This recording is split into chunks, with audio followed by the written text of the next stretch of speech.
오늘 살펴볼 하나님의 말씀은 마태복음 22장 왕의 아들의 혼인잔치와 천국 복음에 관한 말씀입니다. 오늘도 마태복음 22장 말씀을 가지고 그 뜻을 풀어나갈 때에 주께서 지혜와 계시의 영을 부어주사 하나님의 뜻과 복음 진리를 밝히 깨닫게 되는 귀한 시간이 되기를 간절히 축복합니다. 마태복음 22장을 시작하는 말씀을 잘 보시면 1절에 예수께서 다시 비유로 대답하여 이르시되 천국은 하면서 천국의 복음에 관하여 쭉 설명해 나가고 있는데 마태복음 22장을 잘 살펴보시면 크게 5가지 이야기를 중심으로 하여 천국이라는 한 주제를 중심으로 쭉 설명해 나갑니다. 첫째는 먼저 왕의 아들의 혼인잔치 이야기가 딱 나오고, 둘째는 가이사의 것은 가이사에게, 하나님의 것은 하나님께 주라는 그 유명한 말씀이 나오고, 셋째는 부활에 관한 그 유명한 논쟁이 나옵니다. 넷째로 율법 중에서 가장 큰 계명인 율법과 선지자의 대강령이 딱 나온 후에 끝으로 5번째는 그리스도는 과연 다윗의 자손인가에 관하여 질문하면서 나 예수가 그리스도요 참된 메시아이라는 것을 밝혀주면서 22장은 딱 끝이 나는데요. 오늘은 천국, 호 바실레이아, 호 우라노스, 천국이라는 한 주제를 중심으로 하여 쭉 설명해 나가고 있는 5가지 이야기를 한번 쭉 살펴보고 딱 마치고자 합니다. 한번 잘 들어보세요.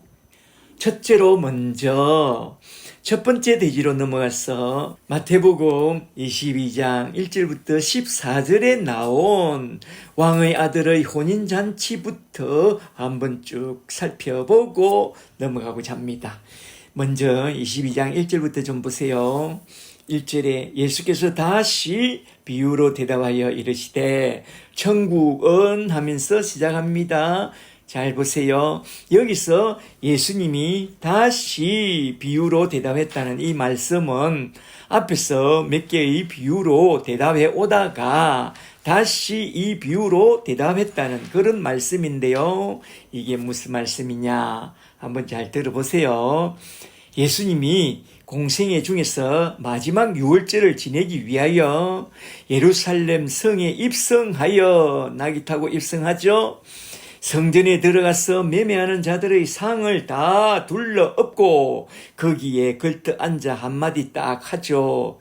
내 집은 만민이 기도하는 집이어야 하는데 너희가 강도와 장사의 소굴로 만들어서 되겠느냐 하면서 백성들을 가르칠 때에 바로 그때 성전을 장사의 소굴로 만들어서 자기 이문을 챙기던 대제사장들과 서기관들과 장로들이 나와서 한마디 딱 합니다. 도대체 이게 뭐 하는 짓이냐? 너가 무슨 건세로 이렇게 하느냐? 또 누가 너에게 이런 건세를 주었느냐? 그럽니다. 그래? 내가 무슨 건세로 이렇게 하는지 말해 주마 하면서 들고 나온 말씀이 뭐냐면 3가지 비유인데요. 첫째는 저번 시간에 살펴본 것처럼 마태복음 21장 28절에 나온 두 아들, 큰아들과 작은 아들의 순종에 관한 비유였고, 둘째는 마태복음 21장 33절에 나온 악한 포도원 농부들에 관한 비유였습니다. 말하자면 주인이 세를 주은 농부들에게 소출을 거두러 종들을 보냈더니만 그 종들을 잡아 하나는 심히 때리고 하나는 돌로 치고 하나는 쳐 죽인 저 악하고 나쁜 포도 농부들에 관한 비유였고, 그리고 셋째로 들고 나온 말씀이 오늘 본문에 나온 왕의 아들의 혼인잔치에 관한 비유로서 천국은 하면서 시작하여 예수님의 권위에 대항하는 그들의 죄와 허물에 대하여 강력히 책망하면서 천국과 천국의 복음에 대하여 잘 듣고 회개하고 돌이켜 천국으로 들어오기를 강력하게 초청합니다. 만일 그들이 택함을 받은 자녀라면 천국 복음을 듣고 돌이켜 예수를 믿고 구원의 나라로 들어올 것이요, 유기된 자들이라면 천국 복음을 거부하고 돌아서서 심판의 길로 나아갈 것입니다. 오늘 마태복음 22장은 전체적으로 천국과 천국 복음에 대해서 쭉 설명하고 있습니다. 잘 들어보세요. 이제 마태복음 21장 1절에서 다시 비유로 대답하고 있는 예수님의 말씀을 한번 잘 들어보세요. 1절에 예수께서 다시 비유로 대답하여 이르시되, 천국은 마치 자기 아들을 위하여 혼인잔치를 베푼 어떤 임금과 같으니 그 종들을 보내어 그 청한 사람들을 혼인잔치에 오라 하였더니 오기를 싫어하거늘 다시 다른 종들을 보내며 이르되 청한 사람들에게 이르기를 내가 오찬을 준비하되 나의 소와 살찐 짐승을 잡고 모든 것을 다 갖추었으니 혼인잔치에 오소서 하라 하였더니 그들이 돌아보지도 않고 한 사람은 자기 밭으로 한 사람은 자기 사업하러 가고 그 남은 자들은 종들을 잡아서 모욕하고 죽이니. 6절까지. 예수님이 지금 말씀하고 있는 그 대상은 대제사장들과 장로들과 서기관들과 바리새인들이지만 주님을 따르던 제자들도 함께 듣고 있습니다. 주님이 하는 말씀을 곁에서 가만히 듣고 있던 마태가 생각합니다. 이 사람들 참 너무하네. 왕이 그 종들을 보냈어 왕의 아들의 혼인잔치에 초대했는데 오기 싫어하다니 이거 참 돌았구나.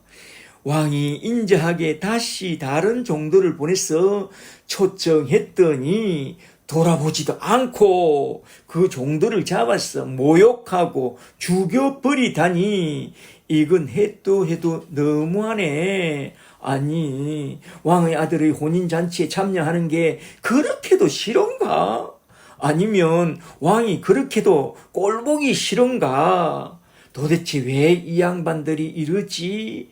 그런 생각을 하고 있을 때 주님이 한마디 딱 합니다. 22장 7절에 왕이 노하여 군대를 보내어 그 살인한 자들을 진멸하고 그 동네를 불사르라 하고 말합니다. 와, 이게 뭐야? 혼인잔치 앞에서 웬 피바람이야? 가만히 듣고 있자니 소름이 그냥 돋아납니다. 왕의 아들의 혼인잔치 앞에서 피바람이 일어나는 이 장면은 마치 마지막 나팔을 불 때에 주님 다시 오실 때에 공중에 후거된 교회가 천상에서 어린 양의 혼인잔치에 들어가는 동안 지상에는 진노의 7 대접을 쏟아부어 불과 유황으로 온 세상을 진멸하는 그런 장면을 말해주는 것 같아요. 잘 보세요. 그리고 왕의 아들의 혼인잔치에 초대한 사람들이 다들 싫다고 하면서 한 사람은 자기 밭으로 일하러 나가고 한 사람은 자기 사업하러 나가는 모습을 보면 이건 마치 오늘날 주의 종들이 나가서 복음잔치에 초대할 때에 다들 바쁘다고 거절하는 그 모습과 똑같아요. 그런 사람은 장차 어떻게 된다고 해요? 그들은 곧 진멸당할 것이라고 말씀하고 있습니다. 그리고 이어서 나온 22장 8절 말씀을 좀 더 보세요. 8절에 이에 왕이 종들에게 이르되 혼인잔치는 준비되었으나 청한 사람들은 합당치 아니하니 내거리 길에 가서 사람을 만나는 대로 혼인잔치에 청하여 오라. 여기서 내거리란 원전에 디아 엑소도스라고 되어 있는데요. 이 말씀은 사거리가 아니라 출애굽을 원하는 자들을 가서 만나거든 모두 다 초청해 오라는 것입니다. 이 구절과 병행 구절로 나온 누가복음 14장 21절을 보면 가난한 자들과 몸이 불편한 자들과 맹인들과 전원자들과 구원을 갈망하는 자들을 데리고 오라고 했다는 그런 말씀이라고 해요. 한번 잘 대조해 보세요. 그리하여 종들이 나가서 데리고 온 손님들로 가득합니다. 왕이 아들의 혼인잔치를 한번 쭉 둘러보러 나옵니다. 11절을 보니 왕의 아들의 혼인잔치의 핵심 주제가 딱 나오는데요. 그게 뭐냐? 예복입니다. 11절에 임금이 손님들을 보러 들어올세 거기서 예복을 입지 않은 한 사람을 보고 이르되 친구여 어찌하여 예복을 입지 않고 여기 들어왔느냐 하니 그가 아무 말도 못하거늘 유구무언이거늘 임금이 사환들에게 말하되 그 손발을 묶어 바깥 어두운 데에 말하자면 지옥에 내던지라. 거기서 슬피 울며 이를 갈게 되리라 하니라. 14절에 처감을 받은 자는 많되 택함을 입은 자는 적으니라. 아멘. 그 당시 중동 지방에서 왕이나 호족의 괴로운 풍습은 혼인잔치 집 주인이 시종을 데리고 입구에 서서 손님을 맞이하면서 일일이 손님들을 챙기면서 혼인잔치의 예복을 선물로 주었답니다. 그러니까 주인이 혼인잔치의 예복을 주었는데 왜 너만 예복을 입지 않았느냐? 옷이 맞지 않으면 다른 옷으로 바꾸어서라도 입고 와야지. 왜 이렇게 혼자만 예복을 입지 않았느냐? 이 말입니다. 왜 그는 예복을 입지 않았느냐? 그 예복보다 자신이 입고 온 그의 옷이 더 좋았어. 그런 것입니다. 하나님이 만들어 준 그 예복보다 자신이 만들어 입은 율법의 옷이 자기 눈에 더 좋아 보였던 것입니다. 지금 누구를 상대해서 말씀하고 있습니까? 대제사장과 바리새인들 아닙니까? 물론 제자들도 듣고 있지만 여기서 말하는 예복이란 뭐냐? 그 예복을 입었느냐 안 입었느냐 이에 따라서 천국과 지옥으로 쫙 갈라지는데 그 예복을 입는 게 너무나도 중요하다는 것입니다. 과연 그 예복은 무엇을 말씀하느냐? 첫째로 잘 들어보세요. 그 예복은 로마서 13장 15절에 의하면 오직 주 예수 그리스도로 옷 입는 그걸 말하는데요. 갈라디아서 3장 17절을 보면 그리스도와 합하여 세례를 받은 자는 그리스도로 옷 입은 자라고 말씀하고 있습니다. 그러므로 그 옷은 주 예수께서 지어 입혀주신 의 옷이요 구원의 옷을 말씀하고 있습니다. 둘째로 그 예복은 계시록 19장 7절을 보니 이렇게 말씀하고 있습니다.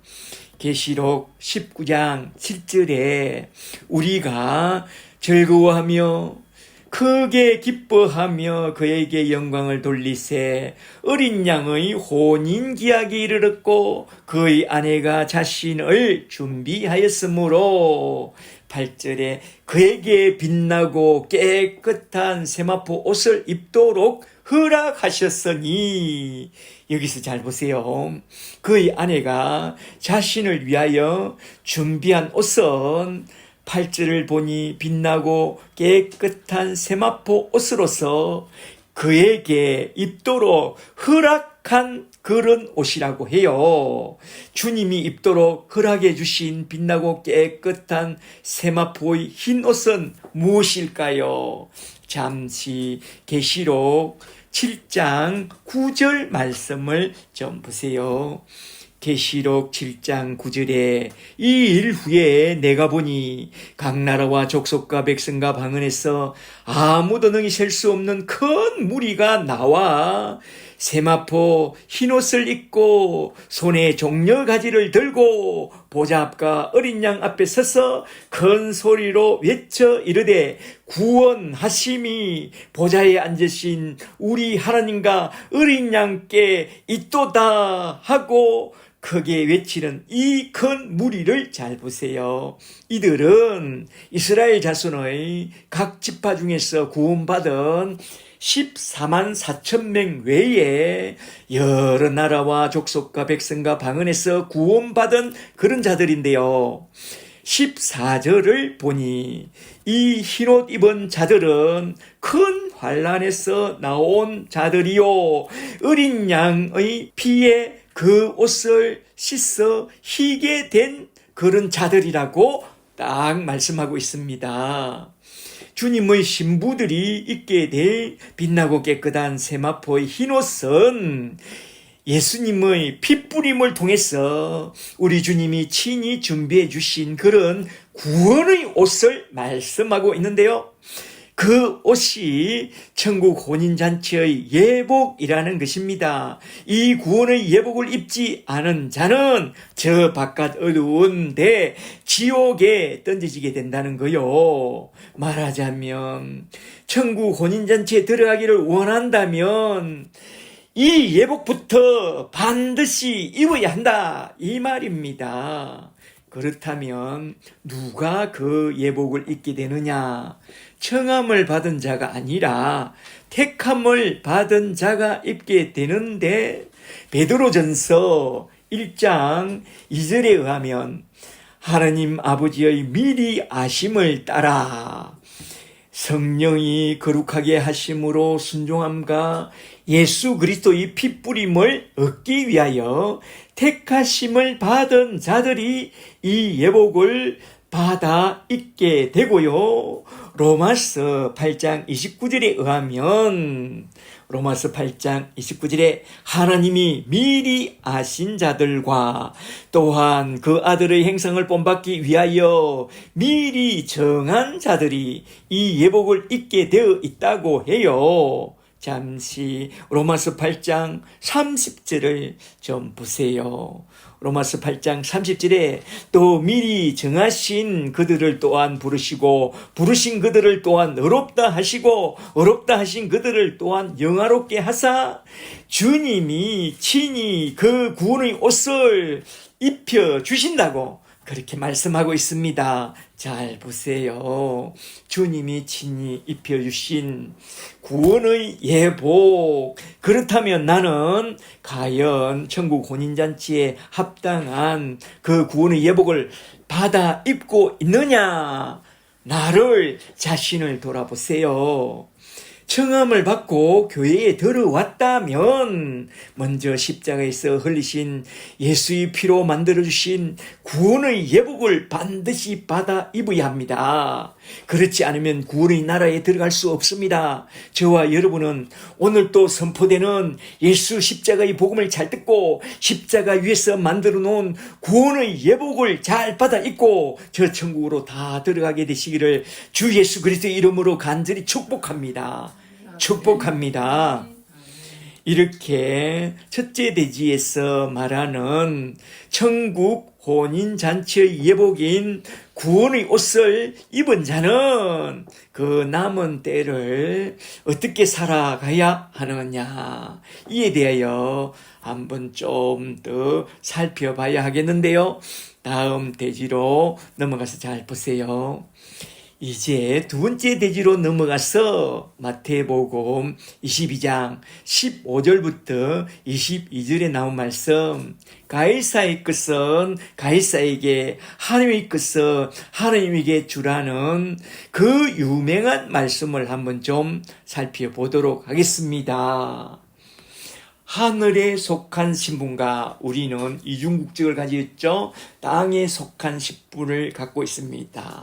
그래서 땅에 속한 신분은 가이사 것은 가이사에게, 하늘에 속한 신분으로서는 하나님의 것은 하나님께 주라는 이 유명한 말씀을 한번 좀 살펴보도록 하겠습니다. 22장 15절부터 좀 보세요. 15절에 이에 바리새인들이 가서 어떻게 하면 예수를 말의 올무에 걸리게 할까 상의하고 자기 제자들을 헤롯 당원들과 함께 예수께 보내어 말하되, 선생님이여, 우리가 아노니 당신은 참되시고 진리로 하나님의 도를 가르치시며 아무도 꺼리는 일이 없으시니 이는 사람을 외모로 보지 아니하심이니이다. 쏙과 같이 다른 말을 하고 있죠. 이걸 외식이라고 그럽니다. 17절에 그러면 당신의 생각에는 어떠한지 우리에게 이르소서. 가이사에게 세금을 바치는 것이 옳으니까 옳지 아니하니까 하니, 예수께서 그들의 악함을 아시고 이르시되, 외식하는 자들아, 어찌하여 나를 시험하느냐? 세금 낼 돈을 내게 보이라 하시니 데나리온 하나를 가져왔거늘 예수께서 말씀하시되, 이 행상과 이 글이 누구 것이냐? 21절에 이르되 가이사의 것이니이다. 이에 이르시되 그런즉 가이사의 것은 가이사에게, 하느님의 것은 하느님에게 바치라 하시니, 그들이 이 말씀을 듣고 놀랍게 여겨 예수를 떠나가니라. 아멘. 이렇게 해서 바리새인의 시험을 아주 지혜롭게 대답함으로써 그 시험을 딱 물리쳐 버렸는데요.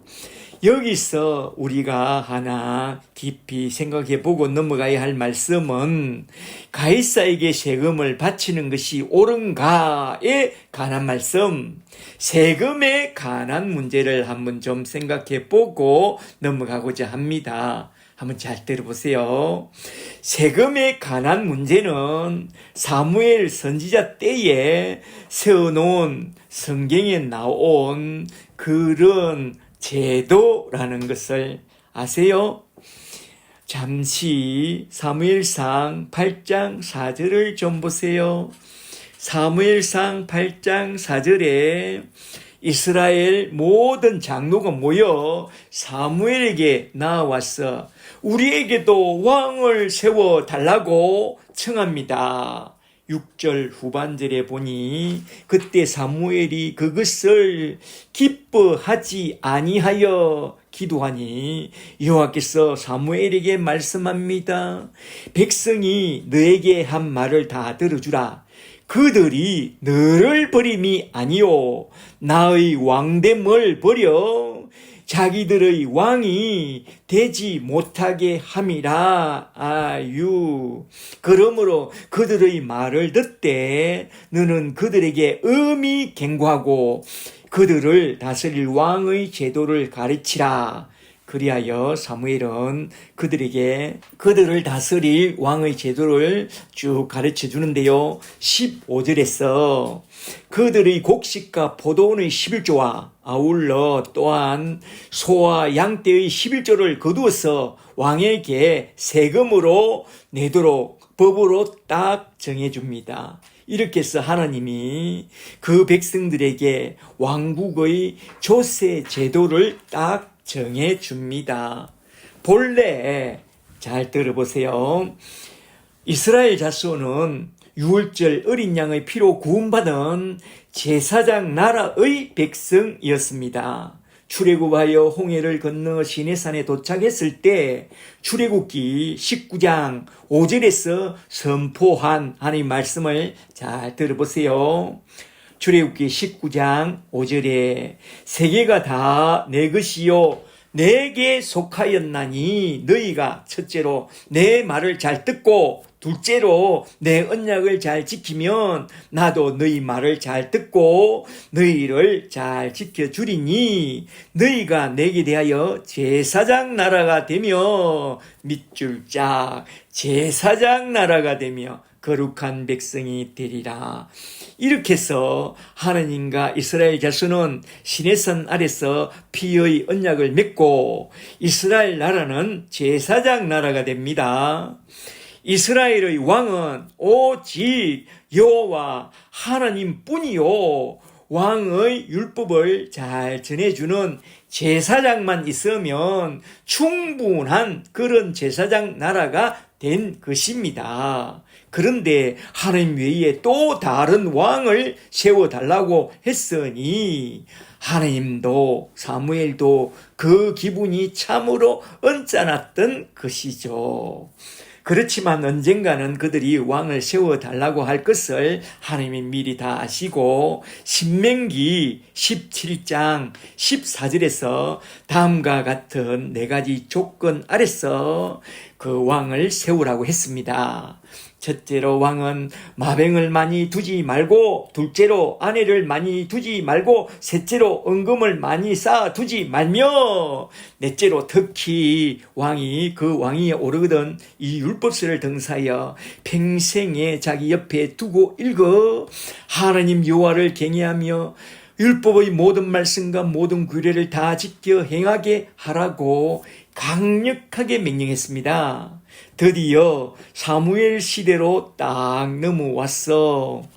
이스라엘 자손이 왕을 세우고자 했을 때 하나님께 드리는 11조와 아울러 왕을 섬기는 데 필요한 11조의 납세 제도를 쭉 일러줍니다. 그리하여 국가에 내야 할 세금은 국가에 내고 하나님께 드려야 할 11조는 하나님께 드리라고 한 것입니다. 그런 차원에서 가이사의 것은 가이사에게, 하나님의 것은 하나님에게 바치라고 한 것이죠. 그리고 로마서 13장 1절을 좀 더 보세요. 로마서 13장 1절에 각 사람은 위에 있는 권세들에게 복종하라. 권세는 하나님으로부터 나지 않음이 없나니 모든 권세는 다 하나님께서 정하신 바니라 해놓고 7절로 넘어가서 로마서 13장 7절에 이렇게 말씀합니다. 모든 자에게 줄 것을 주되 조세를 받을 자에게 조세를 바치고 수출입, 통관, 관세를 받을 자에게 관세를 바치라 라고 말씀합니다. 이게 무슨 말씀인지 다들 잘 아시죠? 그냥 넘어갑니다. 그리고 베드로전서 2장 13절에서는 이렇게 딱 말씀하고 있습니다. 베드로전서 2장 13절에 인간의 모든 제도를 주를 위하여 순종하되 혹은 위에 있는 왕이라 혹은 그가 악행하는 자를 징벌하고 선행하는 자를 보상하기 위하여 보낸 총독에게 그리하라. 너희는 자유가 있으나 그 자유로 악을 가리는 데 쓰지 말고 오직 하나님의 종같이 하라. 무사람을 공경하며 행제를 사랑하며 하나님을 두려워하며 왕을 존대하라. 아멘. 여기서 중요한 말씀은 모든 제도를 주를 위하여 순종하되 주 안에서 순종하라는 것입니다. 말하자면 병은 누구에게? 의사에게, 약은 약사에게, 법은 법원에 가서 해결받으라 이 말입니다. 그런데 목사님, 성경에는 불의한 자들 앞에서 고발하지 말라고 하신 말씀이 있잖아요. 그러면 우리 문제를 들고 법원에 가지 말라는 그 말씀이 아닌가요? 여러분은 이걸 어떻게 생각합니까? 모든 제도를 주를 위하여 순종하되 주 안에서 순종하고 병은 의사에게, 약은 약사에게, 법은 법원에 가서 해결하라고 했습니다. 그런데 이 말씀은 어떻게 해석해야 하느냐 이겁니다. 잠시 고린도전서 6장 1절을 좀 보세요. 고린도전서 6장 1절에 너희 중에 누가 다른 이와 더불어 다툼이 있는데 구태여 불의한 자들 앞에서, 말하자면 세상 법정 앞에서 고발하고 성도 앞에서, 교회 앞에서 해결하지 아니하느냐. 이게 무슨 말씀이냐. 고린도전서 6장 6절 말씀을 보면 그 해답이 딱 나옵니다. 6절에 형제와 더불어 고발할 때는 믿지 않는 자들 앞에서 하지 말고 교회가 세워놓은 당회 앞에서 고발하라는 그런 말씀입니다. 7절에서 말씀합니다. 피차 고발하는 우리 자신을 돌아보라. 무 때문에 고발하고 송사하느냐? 세속적인 자기 욕심 때문에 그리하는 게 아니냐? 그렇다면 차라리 좀 불의를 당하는 게 낫지 아니하며 차라리 좀 썩는 게 낫지 않느냐? 웬만하면 성도들 간에 서로 다투거나 고발하거나 소송하는 것을 좀 삼가하는 것이 마땅하다 이 말입니다. 말하자면 예루살렘 초대교회 공동체처럼 내 모든 재산을 사도들 발 앞에 다 내어놓고 내 것을 내 것이라고 주장하지 않고 누가 필요하면 설령 그 사람이 살인자요, 강도요, 도적이라고 하더라도 그가 필요하다면 좀 가져가도록 내어주라 이 말입니다. 우리가 예수 십자가의 피로 구원받은 그런 사람이라면 내가 피를 좀 흘리고 좀 손해를 보더라도 그가 그것이 필요하다고 하면 그냥 내어주라 이 말입니다. 물론 내 생명까지 요구한다면 우리 주님을 본받아 순교의 제물로 내어주고 얼른 속히 저 하늘나라로 돌아가는 그것이 제일 좋습니다. 할렐루야. 그건 개죽음이 아닙니다. 그건 우리 주님을 본받아 사는 삶입니다. 잘 아시겠어요? 아멘. 이렇게 가이사의 것은 가이사에게, 하나님의 것은 하나님에게 라는 말씀을 좀 살펴봤는데 다시 본론으로 돌아가서 어린 양 혼인잔치에 초대받게 된 자들의 부활에 대하여 좀 더 살펴보도록 할까요? 이제 세 번째 대지로 넘어가서 마태복음 22장 23절부터 33절에 나온 부활에 관한 말씀을 한번 좀 살펴보도록 하겠습니다. 먼저 22장 23절부터 좀 보세요. 23절에 부활이 없다 하는 사두개인들이 그날 예수님께 와서 물어 이르되 선생님이여 모세가 일렀으되 사람이 만일 자식이 없이 죽으면 그 동식이 그 아내에게 장가를 들어 행을 위하여 상속자를 세울지니라 하였나이다. 이 말씀은 모세오경 중에 신명기 25장 5절에 나온 행사치수의 계대개론법을 갖고 하신 말씀이죠. 25절에 우리 중에 7형제가 있는데 마지가 장가들었다가 죽어 상속자가 없으므로 그 아내를 그 동상에게 물려주고 그 둘째와 셋째로부터 7째까지 그렇게 하다가 최후에 그 여자도 죽었나이다. 그런즉 그들이 다 그를 취하였으니 부활 때에 7중의 누구의 아내가 되나이까? 너희가 성경도 하나님의 능력도 알지 못하는 고로 오해하였도다. 이 말씀을 잘 기억해 두세요. 너희가 성경도 하나님의 능력도 알지 못하는 고로 오해하였도다. 참 유명한 말씀이죠. 그러면서 30절에서 부활에 대하여 이렇게 딱 선포합니다. 30절에 부활 때에는 장가도 아니가고 시집도 아니가고 하늘에 있는 천사들과 같으니라.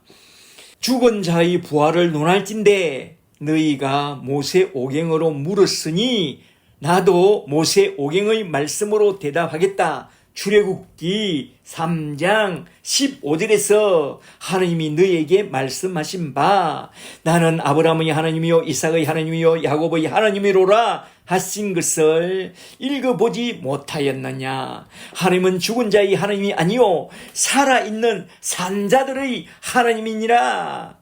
말하자면 아브라함도 이삭도 야곱도 부활의 나라에서 살아있으니 하나님은 살아있는 산자들의 하나님이시니라 하시니 무리가 듣고 그의 가르침에 깜짝 놀라더라. 아멘. 이 대목에서 가장 중요한 말씀은 너희가 성경도 하나님의 능력도 알지 못하는 거로 오해하였도다 라고 하신 이 말씀인데요. 모세오경에는 부활이 없다고요? 노! 아니올시다. 부활도 천국도 모세오경에 다 나옵니다. 히브리서 11장 13절을 좀 보세요. 히브리서 11장 13절에 이 사람들은 아브라함과 이삭과 야곱은 다 믿음을 따라 죽었으며 약속을 받지 못하였을 때 그것들을 멀리서 보고 환영하며 땅에서는 외국인과 나그네 임무를 청언하였으니 그들은 더 나은 본향을 사모하였으니 하늘에 있는 하늘의 도성이라. 그들은 천국 본향을 사모하며 살았다는 것입니다. 그리고 히브리서 11장 35절로 넘어가서 좀 더 보세요. 히브리서 11장 35절 후반절에 또 어떤 이들은 더 좋은 부활을 얻고자 하여 심한 고문을 받되 구차히 풀려나기를 원치 아니하였고 또 어떤 이들은 조롱과 채찍질뿐 아니라 결박과 옥에 갇히는 시련도 받았으며 돌로 치는 것과 톱으로 캐는 시험과 칼로 죽임을 당하고 양과 염소의 가죽을 입고 유리하여 궁핍과 환난과 학대를 받았으니 이런 사람은 세상이 능히 감당하지 못하느니라. 아멘. 이렇게 구약 사람들은 천국을 바라보았고 더 나은 부활을 얻기 위하여 자기의 믿음을 지켰다는 것입니다. 여기서 우리는 신자의 부활에 대하여 한번 좀 깊이 생각해보고 넘어가는 것이 참 좋겠는데요. 부활이라는 단어는 오늘 본문에 나온 말씀 그 다음에 나온 것은 요한복음 11장 24절인데요. 요한복음 11장 24절을 좀 보세요. 예수님이 마르다에게 죽은 너 오라비 나사로가 다시 살아나리라 하니 24절에 마르다가 이르되 마지막 날 부활 때에는 다시 살아날 줄을 내가 아나이다 합니다. 25절에서 예수께서 다시 말씀합니다.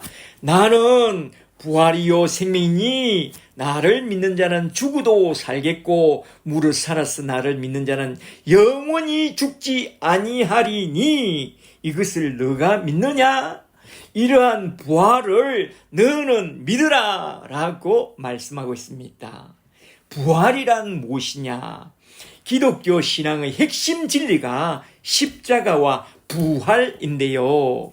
부활이란 무엇이냐? 나를 믿는 자는 죽어도 살겠고 무릇 살아서 나를 믿는 자는 영원히 죽지 않는 그게 부활이라는 것입니다. 그런 후에 죽은 나사로를 무덤에서 불러냅니다. 나사로야 나오라 하니 나사로가 나오면서 뭐라고 했는지 아세요? 예수 믿고 천국에 가서 이렇게 잘 쉬고 있는데 왜 또 이렇게 불러내세요? 아이고 세상 사는 게 얼마나 힘든데 천국 가는 게 좋은데 왜 이렇게 불러내세요? 하니 아유 미안하다. 너그 동생들이 마리아와 마르다가 자꾸 살려달라고 하니까 내가 그런 거야. 미안. 나중에 베드로가 요빠에서 죽은 다비다 도르가를 불러내니 도르가가 다시 살아나면서 뭐라고 했는지 아세요? 아휴 예수 믿고 천국에 가서 여기가 조사원이 하고 있는데 왜 이렇게 또 불러내면 어떡합니까? 그때 베드로가 말하죠. 아유 미안하다. 천국이 더 좋았을 텐데 미안. 들어봤어요? 부활이란 나를 믿는 자는 죽어도 살겠고 무릇 살아서 나를 믿는 자는 영원히 죽지 않는 그게 부활입니다. 부활에 들어간 사람은 여기도 좋고 저것도 좋습니다. 그래서 마태복음 17장 3절에서 예수님이 베나산 위에서 모세와 엘리야를 불러내니 그들은 군말 없이 썩 나타났잖아요. 잘 아시죠? 우리 주님은 그런 분입니다. 주님이 부르시면 모세도 엘리야도 나사로도 다 불려 나옵니다. 할렐루야. 그리고 부활에 대하여 가장 잘 설명한 성경 말씀은 고린도전서 15장 부활장인데요. 고린도전서 15장 12절을 잘 보세요. 고린도전서 15장 12절에 그리스도께서 죽은 자 가운데서 다시 살아나셨다 전파되셨거늘 너희 중에서 어떤 사람은 어찌하여 죽은 자 가운데서 부활이 없다 하느냐? 만일 죽은 자의 부활이 없으면 그리스도도 다시 살아나지 않았으리라. 20절에 그리스도께서 죽은 자 가운데서 다시 살아나사 잠자는 자들의 첫 열매가 되셨도다. 아담 안에서 모든 사람이 죽은 것 같이 그리스도 예수 안에서 새로운 삶을 얻으리라. 아멘. 그리고 15장 35절로 넘어가서 좀 더 보세요. 15장 35절에 누가 묻기를 죽은 자들이 어떻게 다시 살아나며 어떤 몸으로 다시 살아나느냐? 잘 들어라. 40절에 하늘에 속한 행체도 있고 땅에 속한 행체도 있으니 42절에 죽은 자의 부활도 그와 같으니 썩을 것으로 심고 썩지 아니할 것으로 다시 살아나며 44절에 육의 몸으로 심고 신령한 몸으로 다시 살아나나니 육의 몸이 있은즉 또한 영의 몸도 있느니라. 48절에 무릇 흙에 속한 자들은 저 흙에 속한 자와 같고 무릇 하늘에 속한 자들은 저 하늘에 속한 자와 같으니 우리가 흙에 속한 자의 행상을 입은 것 같이 또한 하늘에 속한 자의 행상을 입으리라. 그리고 51절에 사도는 이렇게 선포합니다. 보라, 내가 너에게 비밀을 말하노니 우리가 다 잠잘 것이 아니요 마지막 나팔에 순식간에 홀연히 다 변화되리니, 말하자면 주께서 호령과 천사장의 소리와 하나님의 나팔 소리로 친히 강림하실 때에 그리스도 안에서 죽은 자들이 먼저 일어나고 그 후에 우리 살아남은 자들도 함께 구름 속으로 끌려 올라가리니, 52절에 나팔 소리가 나매 죽은 자들이 썩지 아니할 것으로 다시 살아나고 우리도 홀연히 다 변화되리라. 아멘. 그리고 또 빌립보서 3장 20절에서 이렇게 말씀합니다.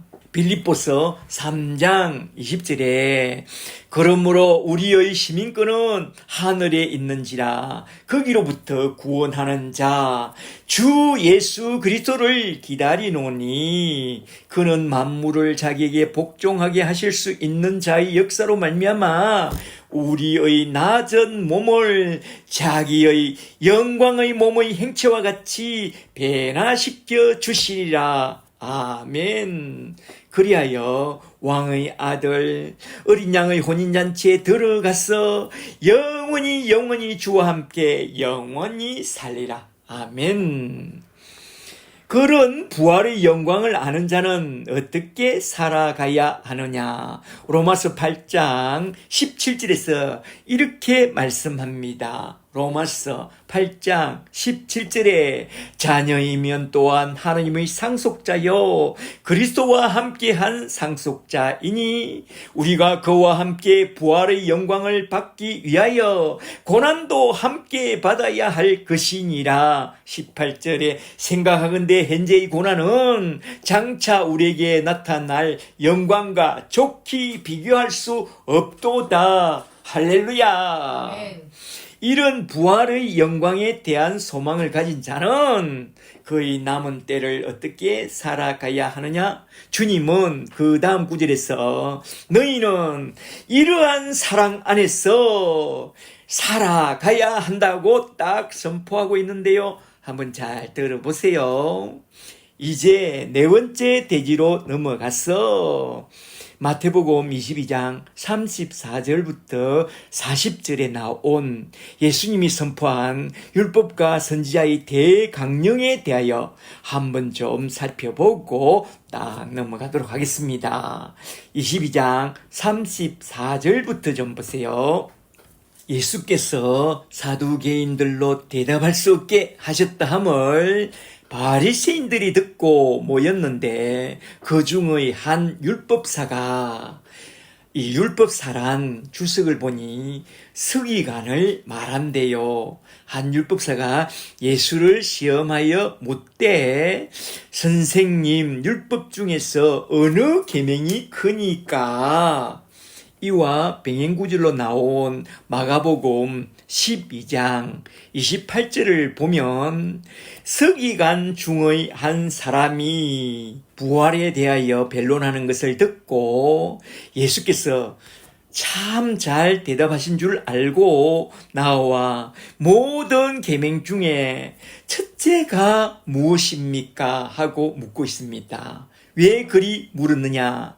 그 당시 유대인들은 바벨론에 포로로 끌려갔다가 돌아온 후에 크게 고민했다는 거요. 우리가 왜 포로로 끌려갔다가 왔느냐? 그건 여호와의 율법을 지키지 않아서 그랬다. 그렇다면 어떻게 해야 하느냐?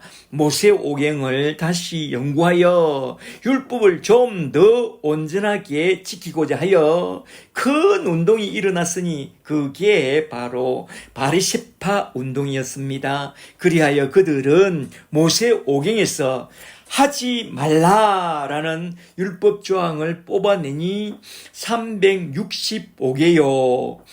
하라라는 율법 조항을 뽑아내니 248개요. 이걸 다 합하니 613개라. 바리새인들은 이 율법 613개를 지키는데 목숨을 걸었습니다. 그런데 그걸 다 지킬 수 있느냐? 노 없더라. 그래서 바리새파 중의 어뜸인 소위 말해서 예루살렘 율법대학의 수석 졸업생이요 율법의 전문가인 율법사요 서기관들이 고민하던 중에 이런 613개의 조항을 요약하면 10계명이 되는데 이걸 하나로 요약할 수 없을까 그렇게 크게 고민하다가 마침 예수께서 성경을 너무나도 잘 풀어내는 것을 보고선 물어본 거죠. 선생님, 율법 중에서 어느 계명이 가장 크나이까? 말하자면 모든 계명 중에 그 첫째가 무엇입니까? 그렇게 물은 것이죠. 그리하여 22장 37절에서 예수님이 딱 대답합니다. 22장 37절에 이르시되 너의 마음을 다하고 목숨을 다하고 뜻을 다하여 주 너의 하나님을 사랑하라 하셨으니 이것이 크고 첫째 되는 계명이요 둘째는 그와 같으니 너의 이웃을 너 자신과 같이 사랑하라 하셨으니 이 두 계명이 온 율법과 선지자의 강령이니라. 아멘. 강령이라는 뜻은 큰 줄기라는 뜻이죠. 이것과 병행 구절로 나온 마가복음 12장 29절 말씀과 한번 좀 비교해서 살펴보면 참 좋겠는데요. 잠시 마가복음 12장 29절을 좀 보세요. 함께 좀 찾아볼까요? 마가복음 12장 29절에 율법사인 서기관의 질문에 대하여 예수께서 대답합니다. 첫째는 이것이니 이스라엘아 들으라 주 우리 하나님은 유일한 주시라 유일한 여호와시라 너는 마음을 다하고 목숨을 다하고 뜻을 다하고 또 힘을 다하여 주 너희 하나님을 사랑하라 하신 것이요 이건 신명기 6장 4절에 나온 말씀을 인용한 거죠. 31절에 둘째는 이것이니 너희 이웃을 너 자신과 같이 사랑하라 하신 것이라 이보다 더 큰 계명이 없나니 이 두 계명이 온 율법과 선지자의 대강령 큰 줄기라는 거요.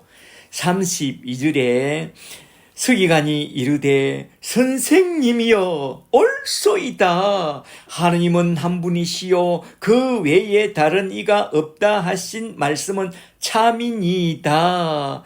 또 마음을 다하고 지혜를 다하고 힘을 다하여 하나님을 사랑하는 것과 또 이웃을 자기 자신과 같이 사랑하는 것이 전체로 드리는 모든 번제물과 기타 제물보다 낫나이다. 34절에 이에 예수께서 그가 지혜 있게 대답함을 보고 이르시되 너가 하나님 나라에서 멀지 않도다 너가 하나님 나라에서 가깝도다 하시니 그 후에 감히 묻는 자가 없더라. 아멘. 여기서 우리는 모세오경은 613개 조항으로 요약할 수 있고 그걸 10개로 요약하면 10계명으로 요약할 수 있고 10계명을 둘로 요약하면 위로는 하나님을 사랑하고 아래로는 내 이웃을 내 몸같이 사랑하라는 두 계명으로 요약할 수 있는데 모든 율법의 완성은 뭐라고 했죠? 로마서 13장 10절을 보니 율법의 완성은 사랑이라고 했습니다. 이것을 또 요한은 새 계명이라고 했죠. 그렇다면 우리가 그 사랑을 우리가 실천할 수 있느냐? 없다. 율법은 우리를 정죄하여 십자가 아래로 이끌어 가서 우리 주님을 딱 바라보게 합니다. 그렇다면 저 십자가 위에 달린 주 예수를 바라보라.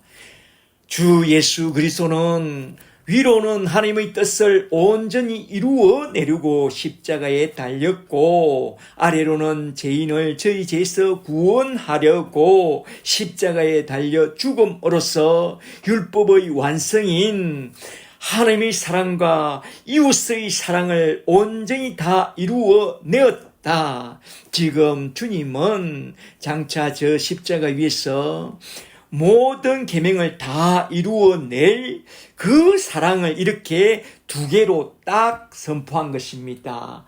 하나님의 사랑이 첫 계명이요, 내 이웃을 사랑함이 둘째 계명이라고 딱 선포한 것입니다. 이러한 두 계명을 선포한 후에 주님은 모든 이들에게 결정적으로 한 가지를 딱 묻습니다. 그게 뭐냐? 이 두 계명을 완성할 분은 오직 그리스도밖에 없는데 그 그리스도는 누구냐 하는 그 질문입니다.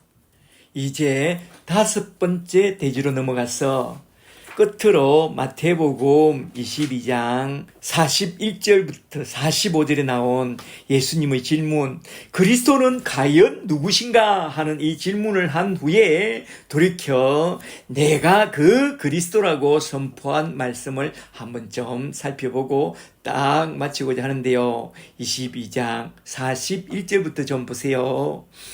이 말씀이 처음 서두에서 언급한 왕의 아들의 혼인잔치의 비유에 대한 결론 말씀이라고 해요. 한번 잘 들어보세요.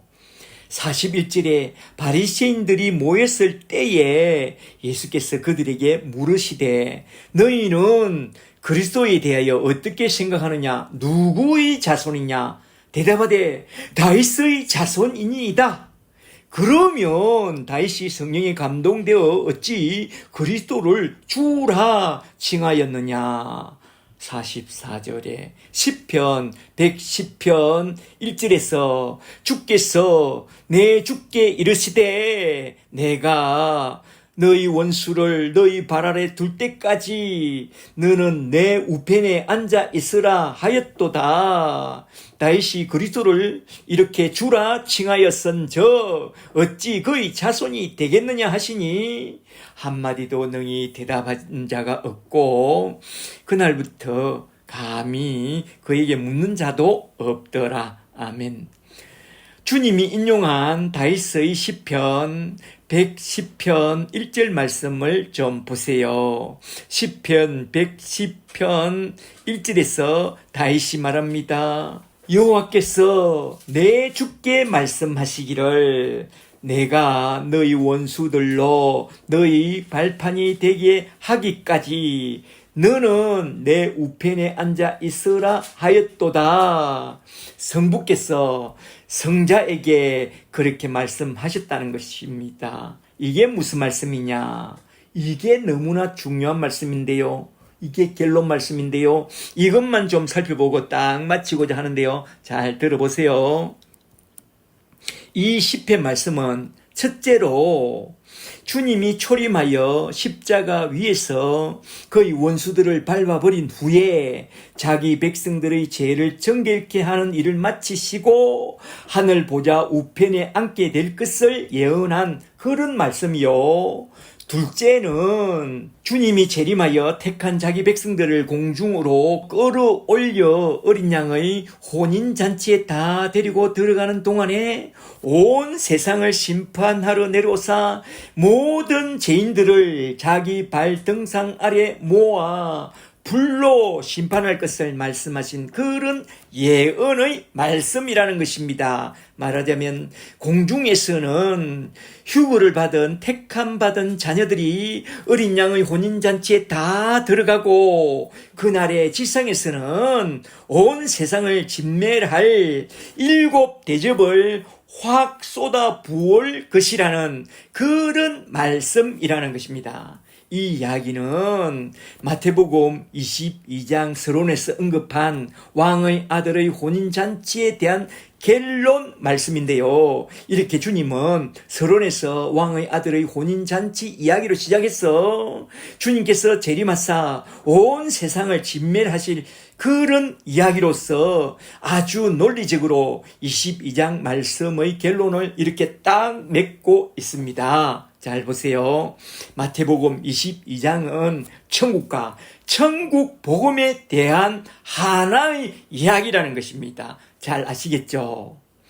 오늘은 이렇게 마태복음 22장에 나온 말씀, 천국이라는 한 주제 아래서 전개되는 내용을 크게 5가지로 나누어서 한번 쭉 살펴봤는데요.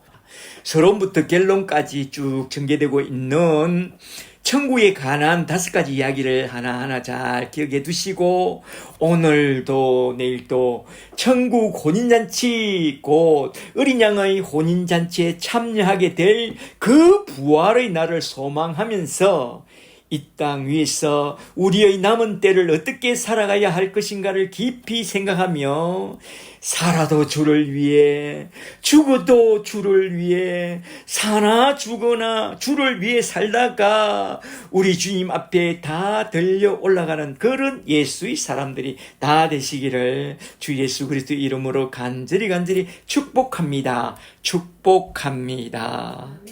할렐루야.